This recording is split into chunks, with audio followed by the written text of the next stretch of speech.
We have been super busy since we've brought our puppy home, so I have not had a chance to do another video, but I wanted to introduce you to our philosophy, my philosophy of puppy training. There are lots of methods of puppy training out there, some old school discipline, pack leader type things, and some new school where they just use treats and it's all about the treat and rewards and never disciplining the puppy at all. So my philosophy is you need both, rewards and discipline. There's positive consequences and negative consequences, just like raising children. You don't want to just give all rewards and show them that there's no negative consequences for their behavior, because that's not how life works. There are consequences, negative and positive, in life. So with the puppy, the same thing. We're going to teach her there are negative and positive consequences for her behavior. And that will depend upon what the behavior is, what we're trying to teach her, her age, different things like that. So you'll see us do a lot of different things. Now, this is a method. There is not just one method of puppy training. There are numerous methods of puppy training. So it may not work with your puppy. We might tweak it and do something different even with ours if something's not working. Just remember, every puppy is different. And if you're struggling with an issue, your puppy is doing something different and you don't know what to do, always consult with a professional trainer if you're not sure. That's the best advice I can give you. Now, some of the things that we do, and you'll see us do, are we try to use one word, one syllable word commands that are short and easy for the puppy to understand.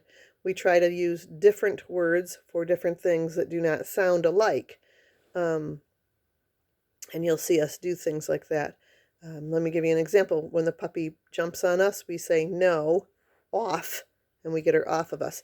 We don't say down, because down means to lay down. She'll learn that later, but I don't want to confuse her, so we use a word term, the word off for that instead. Now, you can use any word you want. It doesn't matter. If you're going to do obedience training and things like that, you might want to use the common words that everybody else uses. But there's no law saying you can't use different words. You can speak a different language to them. You can teach them, and even if you speak English, you can teach them in German. You can teach them German commands or whatever you want to do. The key is to be consistent and to make sure everybody in the household is doing the same thing. So if I'm teaching the puppy off, then everybody else in the house needs to be saying off. Otherwise, it's confusing to the puppy. So that's my one thing I'll say today. The other thing that you may find different about our training than what you're doing or what other people are doing, and I know this is especially difficult if people have small breed dogs, but we do not let our dogs on our bed or on our couch. They are dogs. They are not people.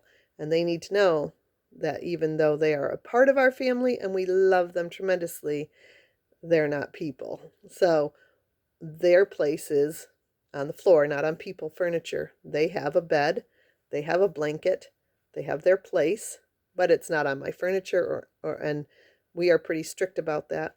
And the reason for that is because I don't want them to think that they own us, that they own our house, or that they own our furniture. That can become a problem. So if you're having a behavioral issue with your dog and you've let them on your bed or on your couch, that may be the reason for the reason for the behavioral issue that you're having, because they think they own you. They think they own the couch, they own the bed. So that might be one place you'll want to start, is to train them. That's not their place. Get them a bed, have their place for them. But we're going to train our puppy right from the start that she doesn't get onto the furniture. We're hoping that will help with even help us with taking things off the table. Bernedoodles are known, from what I hear about, because they're so food oriented, they like to take food off the table and stuff. So that's one thing we're starting with. So this week's been busy. We've been potty training, housebreaking, and that's been going well. A little busy. She's young yet. She's only 7 weeks old. But that's been going well. A lot of introduction to new things around our house, just letting her settle in and get used to things.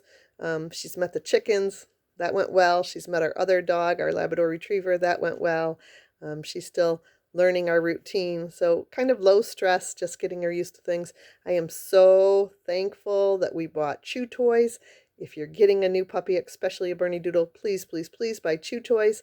They chew on everything, but she's chewing on her chew toys most of the time. So that's the one thing we've been working on is no bite, no chew, and we give her chew toys, and that's going well. She's learning, and we'll demonstrate some of the things of how we're doing that, so that you can see how we're doing that and see if that would work for you as well. I will be videoing some more. We'll do some short videos as we introduce her to new things. We have to vacuum today, so we're going to introduce her to the vacuum cleaner. I'd also like to introduce her either today or tomorrow to the hair clippers so she can get used to the sound. So when she goes to the groomer for the first time, no big deal, right? It'll be okay. Or we'll probably groom her on our own, but either way, she'll be used to the clippers and it won't be a difficult thing. So you'll see, we'll be posting some short videos as well. And thank you for joining us on our journey of training our new puppy.